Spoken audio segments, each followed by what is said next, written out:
කොහොමද ඔයාලට? ඉතින් මේ වීඩියෝ එකේදී මම කතා කරන්න බලාපොරොත්තු වෙන්නේ ඔයාලා තෝරගන්න ඕනේ නැෂනල්ද ඉන්ටර්නැෂනල්ද කියන මාතෘකාව යටතේ.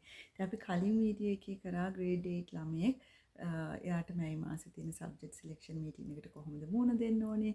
සබ්ජෙක්ට් සිලෙක්ෂන් මීටින් එකට මුහුණ දුන්නාට පස්සේ ඊතුරු මාස 3ක මැයි ජූනි ජූලි මොනවද කොයි විදිහටද ගත කරන්න ඕනේ කියන එක ගැන අපි කතා කරා.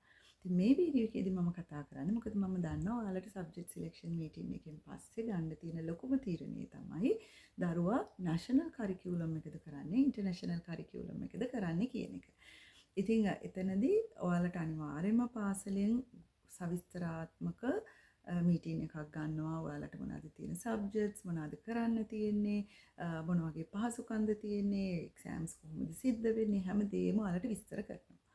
මම මේ වීඩියෝ එකෙන් හිතුවේ මම කොහොමද මේ තීරණයක් ගන්නකොට අපේ ගෙදරදී අපේ දරුවා සම්බන්ධව අපි මේ තීරණය ගත්තේ කොහොමද කියලා අපේ අත්දැකීම් ෂෙයා කරගන්න ඔයාලට උදව්වක් වෙයි කියලා. හැබැයි මම තරේම විශ්වාස කරනවා හැම අම්මා තාත්තා කෙනෙක්ම අපි මේ YouTube වල මොනවා කිව්වත් මීටින්ග්ස් වල ඔයාලට මොනවා වුණත් දරුවා සම්බන්ධ තීරණේ ඔයාලා ගන්න ඕනේ.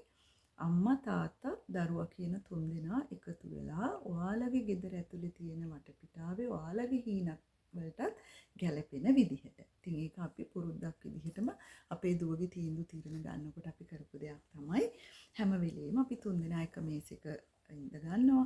අපි ලියනවා මොනවද කරන්න තියෙන්නේ මොනවද අපි කරන්නේ කියලා ලියලා අපි තුන්දෙනාට තුන්දෙනා කතා කරලා සමහරවිට ඒවා හොඳින් කතා බහ කරන සමහර ලාවට ටිකක් උණහඬ වැඩි වෙනවා. එහෙමනේ අපි ගෙවල් වල කතා කරනකොට හැම වෙලෙම හරීම සොෆ්ට් ටෝන් එකකින් එහෙම දෙන්නේ නැහැ. හැබැයි මේ මොන කතා බහේදී වුණත් අපි නැගිටින්නේ අපි තුන්දෙනාට ගැළපෙන තීන්දුවක් අරගෙන තීරණයක් අරගෙන. ඉතින් මම ඒ හින්දා අපිට පුළුවන් අපේ දැනුම එහෙම නැත්නම් අපේ අත්දැකීම ෂෙයා කරගන්න. ඔයාලට කලින් මේ තීරණය ගත්ත දෙමව්පියෙක් විදිහට. නමුත් තීරණය ගන්නකොට ඔයාලා ඒක ඔයාලගේ සිටුේෂන් එකට අලයින් වෙන විදිහට මැච් වෙන විදිහටයි ගන්න ඕනේ. හරි. දැන් ඔයාලා මේ වෙනකොටත් දන්නවා නැෂනල් කරිකියුලම් එක කියන්නේ අපේ රජයේ පාසල් වල ක්‍රියාත්මක වෙන විෂය නිර්දේශය. ඉන්ටර්නැෂනල් කරිකියුලම් එක කියන්නේ විදේශ අධ්‍යාපන ක්‍රමවේදයක්. අපි ඒකට ලයිසන් ඉස්කෝලේ නම් අපි පාවිච්චි කරන්නේ EDXL කරිකියුලම් එක. දැන් අපි බලමු ඔය තීරණය ගන්නකොට ඔයාලා ගාව චෙක් ලිස්ට් එකක් තියෙන්න ඕනේ ඉස්සෙල්ලා. මේ චෙක් ලිස්ට් එක මම කියලා ඉන්නම්. පළවෙනිම දේ තමයි ඔයාලා බලන්න ඕනේ ඔයාලගේ දරුවා මොනවද කරන්න යන්නේ. තව අවුරුදු 5කින් ළමයා කොහෙටද යන්නේ? ළමයා රජයේ විශ්වවිද්‍යාලයකටද යන්නේ? එහෙම නැත්නම් පිටරට විශ්වවිද්‍යාලයකටද යන්නේ? ඒතකොට ළමයා ඉගෙන ගන්නේ ගණිත විද්‍යාංශයෙන්ද, වාණිජාංශයෙන්ද, ලැන්ග්වේජස් වලින්ද, ටෙක්නොලොජි පැත්තෙන්ද? ඔන්න ඔය කියන අදහස දැන් ඔයාලට මේ තීරණය ගන්නකොට ඔයාලගේ මේ තියෙන්න ඕන කාරණා ටික මම මේ කියන්නේ. එතකොට දැන් එහෙම ඒක ඉස්සලා තීරණය කරගෙන ඉන්න එපා උතන්ට එන්න කලින්. ඔය තීරණය අපි ගන්නෙ කොහොමද? ඔය තීරණය ගන්න නම් ඉස්සරම අපේ කාලේ ඔයාලා අපේ කාලේ අපිට තිබ්බා හැමෝම කියනවා දොස්තර කෙනෙක් වෙන්න කියනවා ඉංජිනේර කෙනෙක් වෙන්න කියනවා ලෝයර් කෙනෙක් වෙන්න කියනවා. ඉතින් ඕවා තමයි නම ගිය වෘත්තීන් අපේ කාලේ. ඉතින් ඕවට හැමෝම තල්ලු කරනවා. සමහර වෙලාවට කිසිම අවබෝධයක් නැතුව අම්මලා කියන එකම කරනවා. ඒ ටික බැරි වෙනකොට කොමර්ස් කරලා බැංකු මැනේජර් කෙනෙක් වෙන්න කියනවා. ඉතින් ඔහොම වටපිටාවක තමයි අපේ પરම්පරාව ගෙවුනේ. නමුත් කාලෙත් එක්ක මේ දේවල් වෙනස් වෙලා දැන් අපි අපේ දුවගේ කාලේ වෙනකොට අපි ඉස්සල්ලාම බැලුවේ දැන් අපේ හස්බන්ඩ්ගේ ෆැමිලි එකේ ගොඩක් අය මැත්ස් කරපු අය. මගේ ෆැමිලි එකේ ගොඩක් අය බයෝ කරපු අය. ඉතින් අපෙත් අර සම්ප්‍රදායනුකූලව එන එකක් ඔළුවේ අස්සේ තියෙන අතරේ අපි දුවගෙන් ඇහුවා ඔයාට මොනවා කරන්නද ඕනේ කියලා. ඉතින් යා තෝරගත්තේ මම බයෝ සයන්ස් කරත් පහු කාලීනව මම බැංකු ශාස්ත්‍රයේ ඉඳලා ඊට පස්සේ මම accounting finance management ওই පැතිවලට මමත් හැරිලා තිබ්බා. කොහොම හරි වෙලා දුව කිව්වේ යාට කොමර්ස් කරන්න ඕනේ කියලා. හැබැයි යා ටිකක් වෙනස් විදිහේ කොමර්ස් සබ්ජෙක්ට්ස් ටිකක් තෝරගත්තේ. එයා කියපු එක තමයි යාට කරන්න ඕනේ mathematics, statistics, accounting, economics. ඒක කොමර්ස් maths combination එක. ඒක ගැන ඔයාලා එච්චර හිතන්න යන්න එපා. කොහොම නමුත් මට මෙතනදී කියන්න ඕනකම තියෙන්නේ අපි දරුවගෙන් ඇහුවා. ඊට පස්සේ අපි ඇහුවා ඇයි ඔයා මේක තෝරගන්නේ කියලා ඇහුවා. මොකද අපි හැම වෙලෙම එයාට බරක් දුන්නා. මොකද මේක එයාගේ ජීවිතයේ තීරණයක් හින්දා. එයා කැමති දේ වෙන්න ඕනේ. එයාගේ පැෂන් එක වෙන්න ඕනේ. එතකොට එයා කිව්වා මට මෙහෙම කරන්න ඕනේ කියලා. එයා ඉන්ටර්නෙට් එකේ ඒක හොයලා එතකොට එතනදී අපි දරුවව ඉන්ඩිපෙන්ඩන්ට් කරනවා. දරුවට රෙස්පොන්සිබිලිටි එකක් දෙනවා යාගේ ලයිෆ් එක ගැන. හැබැයි ඒකේ මීන් වෙන්නේ ළමයා හොයලා කියන ඔක්කොටම අපි ඉඩ දෙනවා කියලා. ඒකට දෙමව්පිය විදිහට අපි දෙන්න කරේ හරි ඔයා කියන්න හරි ඔයාගේ පොයින්ට්ස් ටික කියන්නකෝ. එතකොට එයා සමහර පොයින්ට්ස් කියනවා කිසිම වැදගත්කමක් නැති නිකම්ම කොහෙන් හරි දැකපු පොයින්ට්ස් ටික. එතකොට අපි කියනවා නෑ පුතා ඒක එහෙම නෙවෙයි. ඔතන ඒක තිබ්බට ඒක හොඳ සෝස් එකකින් නෙවෙයි ආයෙක හොයාගෙන තියෙන්නේ. ඒක හොඳ නැහැ. එතකොට ඔන්න යා කියන හරි අම්මී ඒක මට තේරෙනවා. ඒ වගේ ඩිස්කෂන්ස් කීපයක් ගිහින් අපි තෝරගත්තා මෙයා කරන්නේ මොකක්ද කියලා. ඊට පස්සේ එතනදී අපිට තිබ්බ එක දැන් උන කරන දේ තෝරගත්තා අපි. එතනදී අපි බැලුවා අපි විදේශගත වෙනවද විදේශගත වෙනවා නම් මොන රටටද යන්නේ ළමයා යවන්න ඕනේ මොන විශ්වවිද්‍යාලයටද ඔය දේවල් ඔක්කොම අපි බැලුවා. ඉතින් ඔයාලටත් තියෙන්නේ ඔය වගේ ඔයාලගේ දරුවාට මොකද කරන්නේ තව අවුරුදු 5කින් මොකද වෙන්නේ කියන එක ඔයාලා ලියාගෙන තියාගන්න. ඔතනදී අපිටත් නෝන මගේ දරුවගේ තීරණය ගන්නකොටත් නෝන අලුත් කාරණයක් ඔයාලා හිතන්න ඕනේ. ඔයාලා හැම වෙලෙම ඉන්ටර්නෙට් එකේ සර්ච් කරන්න ඕනේ. ඔයාගේ දරුවා කැමති, ඔයාගේ දරුවා දක්ෂ මොකක් හෝ ඒ විශේෂ ක්ෂේත්‍රයට එහෙම නැත්නම් ඒ වෘත්තිය AI වලින් රිප්ලේස් වෙනවද කියලා. ඒ කියන්නේ කෘත්‍රිම බුද්ධිය හින්දා ඒ වෘත්තිය අනාගතයේදී පවතින එකක්ද නැති එකක්ද කියන එක. ඕක අපිට හිතන්න ඕනේ නැහැ. මොකද අපේ කාලේ වෙනකොට අපේ දුවගේ තීරණය ගත්තේ අපි 2020 වගේ. ඉතින් ඒ වගේ කාලේ වෙනකොට AI ලොකුවට ප්‍රචලිත නැහැ. නමුත් දැන් වෙනකොට ඔයාලා තීරණ ගන්නකොට හැම වෙලෙම බලන්න ඕනේ මේ විෂයපතය, ඒ වෘත්තිය, එතකොට ඔයාලා යන්න රට මොන වගේ පැත්තකට හැරෙනවද මේ AI තාක්ෂණයත් එක්ක කියන එක. කෘත්‍රිම බුද්ධිය ආශ්‍රිතව තියෙන වෙනස්කම් සොයා ගැනීම එක මොන වගේ බලපෑමක්ද වෙන්නේ කියන එක අනිවාර්යයෙන්ම බලන්න ඕනේ. හරි. ඒ ඔක්කොම මොකද දැන් වෙනකොට අපි හැමෝගෙම අතේ ස්මාර්ට්ෆෝන් එකක් තියෙනවා. හැමෝටම මේක දැන් අපි chat GPT දාලා දෙයක් හොයනවා නම් හරි. හැබැයි මම කියනවා දෙමව්පියනේ ඒව මතම යැපෙන්නත් එපා. ගුරුවරුන්ගෙන් අහලා දේවල් දැනගන්න ඔයාලට උපදෙස් දෙන වැඩි හිටියෝ ඇති. සමහරලාට විදේශගත වෙලා දැනුම් තේරුම් තියන අය ඇති. ඔයාලගේ ගුරුවරු ඇති සමහර වෙලාවට ගැන වයස වුණත් සමහරලාට අප්ඩේට් වෙන ගුරුවරු ඉන්නවා. ඉතින් ඔය ඔක්කොගෙම එකතු කරලා ඔයාලගේ පවුලට ගැලපෙන ඔයාලගේ හීනවලට ඔයාලගේ ආර්ථික මට්ටමට ගැලපෙන එකක් තෝරගන්න. ඇයි මම මේ ඔයාලගේ කියන්නේ? හේතුව බොහෝමයක් ගෙවල් වල තීරණ ගන්නේ ඔයාලගේ හීනවලට, ඔයාලගේ ආර්ථිකයට, ඔයාලගේ ආසාවට, ඔයාලගේ දරුවගේ දක්ෂතාවයට අවශ්‍ය දේ නෙවෙයි. ඔයාගේ ඔෆිස් එකේ යාළුවාගේ දරුවා තෝරගත්ත එක අනුව. ඔයාලගේ එහා ගෙදර කෙනා තෝරගත්ත එක අනුව. එහෙම නැත්නම් ඔයාලගේ අයියාගේ හෝ අක්කගේ දරුවා තෝරගත්ත විදිහට. එහෙම නැත්නම් ඔයාලත් එක්ක කලක් හොඳට ඉඳලා දැන් නොහොඳ වෙලා තියෙන පවුලක් කරන දෙයට විරුද්ධ ඊට වඩා හොඳ දෙයක් කරන්න වගේ හරි ලාමක දේවල් එක්ක සමහරලාට අපි දරුවන්ගේ අනාගතේ හිලව් කරනවා. ඉතින් එන්න ඒක වළක්වන එක තමයි ඒක එහෙම කරන්න එපා කියන එක කියන්න. මොකද ළමයාට දෙයක් වුණොත් ළමයාට හොඳක් වුණත් ඒක සතුටු වෙන්නේ ආඩම්බර වෙන්නේ අපි. ළමයාට වැරද්දක් වුණොත් ඒක දුක් විඳින්නේ අපි අපේ දරුවයි. ඒ හින්දා අපේ තීරණ අපේ දරුවා සම්බන්ධව ගන්න ඕනේ. අනිත් අය කරන දේ නෙවෙයි, ළමයාගේ හොඳම යාළුවා කරන දේත් නෙවෙයි. මම ඔය කියපු නෑදෑයෝ කරන එකවත්, ඔෆිස් එකේ යාළුවෝ කරන එකවත්, අසල්වැසියා කරන එකවත්, අපිත් එක්ක කලක් හොඳට ඉඳලා දැන් ටිකක් තරහෙන් ඉන්න අමනාප වෙලා ඉන්න පවුල කරන දේවත් නෙවෙයි අපි තෝරගන්න ඕනේ. අපේ ආර්ථිකයට, අපේ හීනවලට, අපේ දරුවගේ දක්ෂතාවයන්ට ගැලපෙන අපේ සංස්කෘතියට අපේ එක සංස්කෘතික රාමුන් තියෙනවා. අපේ ආගමික පසුබිමක් තියෙනවා. අපි හැදිච්ච රටාවක් තියෙනවා. අර අපේ කියලා අපි තියනවනේ දෙයක්. අපේ හීන කියලා දෙයක් තියෙනවනේ. අන්න ඒකට ගැලපෙන දේ තෝරගන්න. එතකොට අපි හැම වෙලෙම අපි තුන් දෙනා තීරණ ගත්තේ අන්නේ රාමුවේ ඉඳලා. ඒ රාමුව ඇතුළේදී අපි තීරණ ගන්නකොට නොයෙක් දෙනා නොයෙක් විවේචන කරා. ඒක ඕක හරියන වැඩක් නෙමෙයි කිව්වා. ඕක ළඟට කරන්න බෑ කිව්වා. ඔයාලා ඔය තෝරගත්ත දේ වැරදි කිව්වා. ඉතින් ගොඩක් දේවල් කිව්වා. හැබැයි අපි තුන් දෙනා විශ්වාස කරා. අපිට මේක කරන්න පුළුවන් කියලා විශ්වාස කරා. හරි. දැන් ඔයාලා තීරණය අරගෙන ඉවරයි. දැන් ඊගාවට මොකද කරන්න ඕනේ? නැෂනල්ද ඉන්ටර්නැෂනල්ද? දැන් අර උඩ තීරණය ගත්තාම දෙමව්පියනේ ඔයාලට ලේසියෙන්ම නැෂනල්ද ඉන්ටර්නැෂනල්ද කියලා තෝරගන්න ලේසි. මොකද ඔයාලට යන්න ඕනේ දැන් සමහර දෙමව්පියෝ ඉන්නවා ළමයා රාජ්‍ය විශ්වවිද්‍යාලයකින්ම ඉන්ටර්නල් උපාධියක් ගන්න ඕනේ කියලා තරයේ විශ්වාස කරනවා. එහෙම නැති අනිවාර්යයෙන්ම නැෂනල් පාත් එක තමයි තෝරගන්න ඕනේ. දැන් සමහර හිතනවා නෑ අපි කොහොම හරි කරලා වැඩක් නෑ ලංකාවේ ඉඳලා වැඩක් නෑ අපි ළමයා කොහොම හරි ප්‍රයිවට් කැම්පස් එකකට දාලා හරි උපාධියක් ගන්න ඕනේ. එහෙම කියලා හිතලා ඒත් උතකට යාලා හිතනවා නෑ අපි කරන්නේ ඉන්ටර්නැෂනල් කියලා. මම ඒකයි කිව්වේ තමන්ගේ අවශ්‍යතාවය මත තමන්ගේ ආසාවල් මත තීරණය වෙන එක. දැන් අපිට තිබ්බා අපිට දරුවගේ ඒ පාත් එකේදී අපිට ආසාවක් තිබ්බා හස්බන්ඩ්ටයි මටයි දෙන්නම අපි දෙන්නම පෙරදින සයන්ස් ෆැකල්ටි හින්දා දුවත් පෙරදින විශ්වවිද්‍යාලයෙන් හෝ කොළඹ විශ්වවිද්‍යාලයෙන් උපාධියක් ගත්තා නම් හොඳයි කියන අදහසක් තිබ්බා. අපි ඒ අදහස දරුවත් එක්ක ෂෙයා කරාම එතකොට අපි තීන්දුව తీරන ඊට පස්සේ ඒ අතරේ දුවට උවමනාවක් තිබ්බා පිටරට විශ්වවිද්‍යාලයකින් උපාධියක් ගන්න උවමනාවක් තිබ්බා. ඉතින් ওই දෙකටම ගැලපෙන විදිහට තමයි අපි ඒක හදාගෙන. ඒතර මේ වෙනකොට දුව UK යුනිවර්සිටි එකකින් උපාධියකුත් කොළඹ විශ්වවිද්‍යාල උපාධියකුත් දෙකක් එයා කරනවා. ඉතින් ඒකත් ඒතකොට කෙනෙක් හිතන්න බෑ ඒ උපාධි දෙකක් කරන්න. ඉතින් ඒක අපේ කැමැත්ත. අපිට පුළුවන් හින්දා අපි කරනවා. ඒකයි මම කියන්නේ හැම වෙලෙම Tamanට ලොකු විශ්වාසයක් තියාගන්න.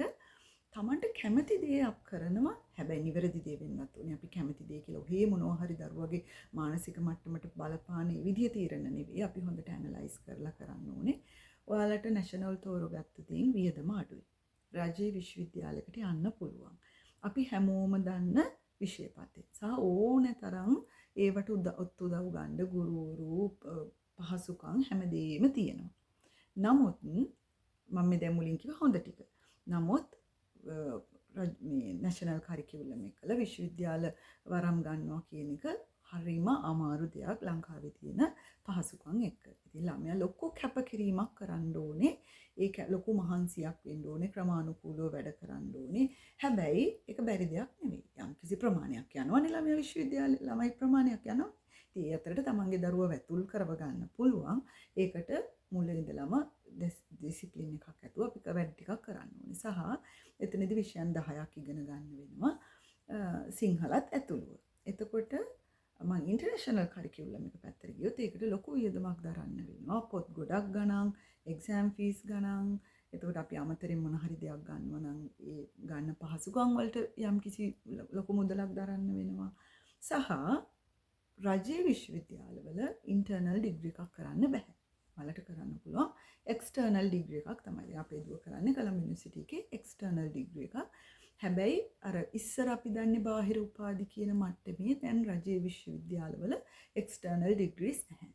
හරිම ක්වොලිටි ඉන්ටර්නල් ළමයෙක්ට තියෙන පහස එකම වෙනස. ඒ ළමයා ඉන්ටර්නල් ෆැකල්ටි එක රෙජිස්ටර් වෙලා කැම්පස් එක ඇතුලේ ඉන්න ළමයෙක් විදිහට නැතිකම විතරයි. නමුත් අනිත් සියලුම දේවල් ලෙක්චරර්ස්ලා ඇතුලේ ඉන්ටර්නල් ලෙක්චරර්ස් ළමයි ඉන්නේ එක්සෑම්ස් ඇතුලේ තියෙන විදිහටමයි තියෙන්නේ.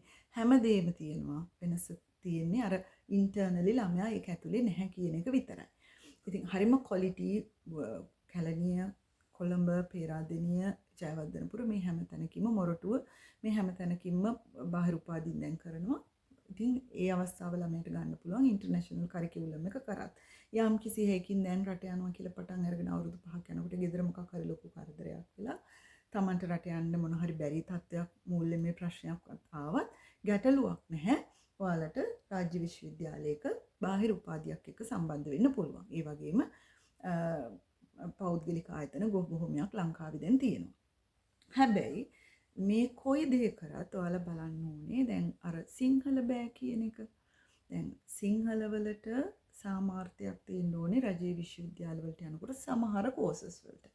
දැන් මේ ගැන අවබෝධයක් ගන්න ඔයාලා යුනිවර්සිටි ග්‍රාන්ට්ස් කමිෂන් එකෙන් විශ්වවිද්‍යාල ප්‍රතිපාදන කොමිෂන් සභාවෙන් අවුරුදු පතා ගහනවා පොතක් තියෙන කෝසස් අර ඉස්සර අපි සයන්ස් කරාම යන කෝසස් වත් යන ආර්ට්ස් කරලා යන කෝසස් වත් නෙමෙයි දැන් වෙනස් සබ්ජෙක්ට් කම්බිනේෂන්ස් එක ගොඩාක් වෙනස් ප්‍රෝග්‍රෑම්ස් දැන් යුනිවර්සිටිස් ඇතුලේ තියෙනවා. ඉතින් ඔයාලා දෙමව්පියෝ විදිහට නිතරම මේ රුපියල් 500ක් වගේ වෙන්නේ ওই පොතක් අරගෙන චුට්ටක් go through කරලා බලන්න. මොකද අපේ දුව අපි 6 වසරේ ඉන්නකොට තමයි අපි මේ පොත ස්ටඩි කරන්න පටන් ගත්තේ. ඒ ස්ටඩි කරලා තමයි අපි බැලුවේ මෙයාට මේ කියන ওই සබ්ජෙක්ට් කම්බිනේෂන් එක කරලා මොන වගේ වටද යන්න පුළුවන් කියලා 6 වසර මොකද අපි 6 වසරේදී බැලුවේ අපි අර ස්පෙෂල් පාත් එක ගියේ හින්දා නැත්තම් මේ 8 වසරේදී ඔයාලා දැන් මේ මාස 3ේදී හොයාගන්න සමහරට ලයිබ්‍රරි වල ඇති ඔයාලගේ ළඟම බුක් ෂොප්ස් වල ඇති. ඒ කොහෙන් හරි කමක් නැහැ. අරගෙන පොඩ්ඩක් ස්ටඩි කරලා බලන්න. ඒක සිංහලෙන් තියෙන ඕනම අම්මා කෙනෙක්ට තේරෙනවා.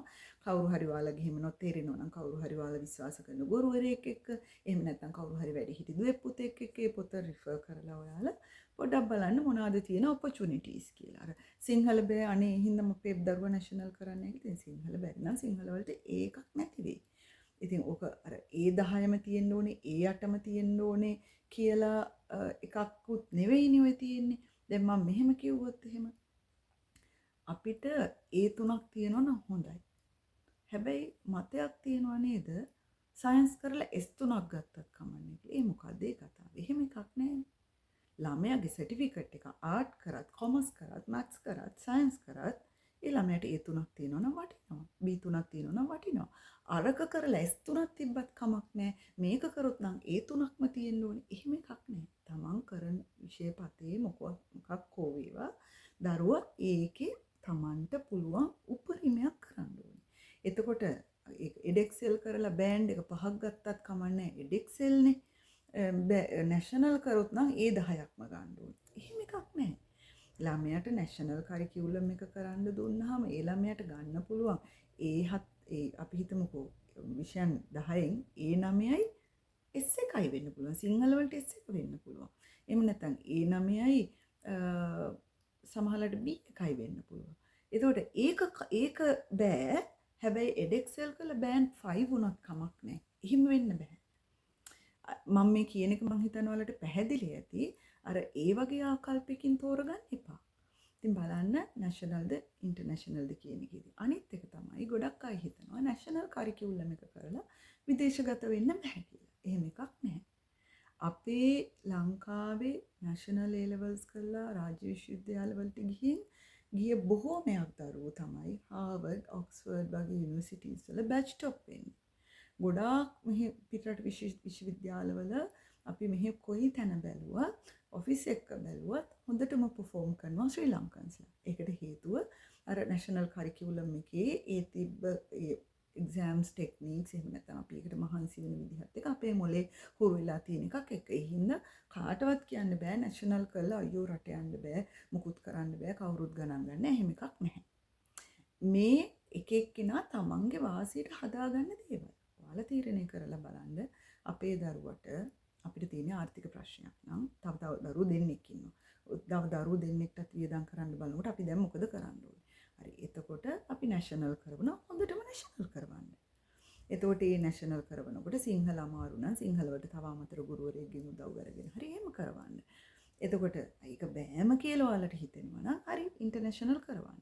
ඉන්ටර්නැෂනල් කරවන එකේ දැන් ඉන්ටර්නැෂනල් කරන්න කියලා ළමයාට පොට්ටි කරන් දීලා ඔහේ ඉඳලා දකින පන්ති වලට අරගෙන ගිහින් පන්ති 3-4කට කෙමිස්ට්‍රි පන්ති 3යි බයොලොජි පන්ති 3යි ෆිසික්ස් පන්ති 3යි එහෙම කරන්න එපා. කෝක හරි කමක් නෑ. ඔයාලා තෝරගන්න කීදී ඉන්ටර්නැෂනල් කරිකියුලම් මං නැෂනල් එකේ වාසිය ඔයාලට රජයේ විශ්වවිද්‍යාලයකට යන්නත් පුළුවන් විදේශගත විශ්වවිද්‍යාලයකට යන්නත් පුළුවන්. නැෂනල් එකේ වාසිය ඕන පැත්තකට හැරෙන්න පුළුවන්. ලංකාවේ ජීවත් වෙන්නත් පුළුවන් පිටරටකට යන්නත් පුළුවන්. සහ මුදල අඩුයි.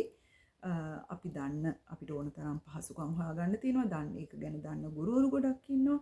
ඒ තමයි වාසි ටික. ඉතින් අවාසි ටික තමයි ටිකක් වැඩි විෂයන් 10කට ලොකු බරක් දෙන්න ඕනේ එකිනෙකට වෙනස් වෙච්ච විෂයන් ටික. ඒ කියන්නේ සිංහලක් තියෙනවා, බුද්ධ ධර්මයක් තියෙනවා, කම්පියුටර් සයන්ස් උත් තියෙනවා, මැත්ස් තියෙනවා, සයන්ස් තියෙනවා, business studies and accounting තියෙනවා, English literature තියෙනවා, English තියෙනවා. ඔහොම එක එක පැති වලට ගිය විෂය පරාසයන් තියෙනවා. ඉන්ටර්නැෂනල් කරිකියුලම් එකට ආවහම අනිවාර්යෙන් අපිට රජයේ විශ්වවිද්‍යාලයක ඉන්ටර්නල් ෆැකල්ටි එකකට යන්න බෑ. ඇතුළට යන්න බෑ. රජයේ විශ්වවිද්‍යාලයක බාහිර උපාධියක් කරන්න පුළුවන්. විදේශීය අධ්‍යාපනය ලබන්න පුළුවන්. ලොකු මුදලක් වැය වෙනවා. හැබැයි ළමයා 9 වසරේ ඉඳලා එයා තෝරගන්න විෂයේ ප්‍රවීණෙක් වෙනවා.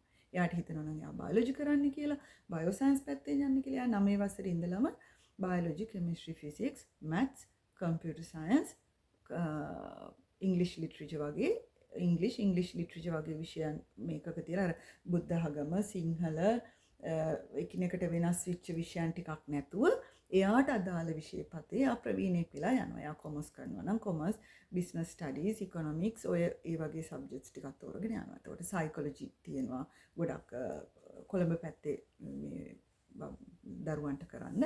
ඉතින් ඒ වගේ ටුවරිසම් තියෙනවා. එක එක විෂයන් එක එයා ආස පැත්තක් එක්ක යන්න පුළුවන්. එයා 9 වසරේ ඉඳන් මේකේ ප්‍රවීණෙක් වෙනවා. ඉතින් ඔය කොයි දේ තෝරගත්තත් මං හිතන්නේ මට කියන්න ඕනකම තියෙන්නේ කොයි එක හරි තෝරගන්න ඕනේ ඔයාලගේ හීනවලට, ඔයාලගේ මුදලට, ඔයාලගේ පවුලේ තියෙන රාමුවට ගැලපෙන දෙයක්. දරුවගේ හීනවලට, දරුවගේ දක්ෂතාවලට, දරුවගේ කැමැත්තට ගැලපෙන දෙයක්. ඒක තෝරගත්තට පස්සේ අපි ක්‍රියාත්මක වෙන්න ඕනේ. කොයි එක තෝරගත්තත් ක්‍රමානුකූලව අගෝස්තු 1 වෙනිදා ඉඳලා ඉස්සරහට අවුරුදු 4ක් හෝ 5ක් පුරාවට ඔයාලට කන්සිස්ටන්ට් ඒ කියන්නේ අඛණ්ඩ වෙච්ච පුහුණුවක් සමග ඒ කටයුතු ටික කරගෙන යන්න ඕනේ. එහෙම නැතුව ඒ අපි මේක තෝරගත්ත එකේ කෝක කරත් කමන පොඩ්ඩක් බෑන්ඩ් එකක් දාගෙන පිටරට යවනවා කියලා නැහැ. විදේශ විශ්වවිද්‍යාලයකට යන්න එන්ට්‍රන්ස් ගන්න බලන්නකෝ.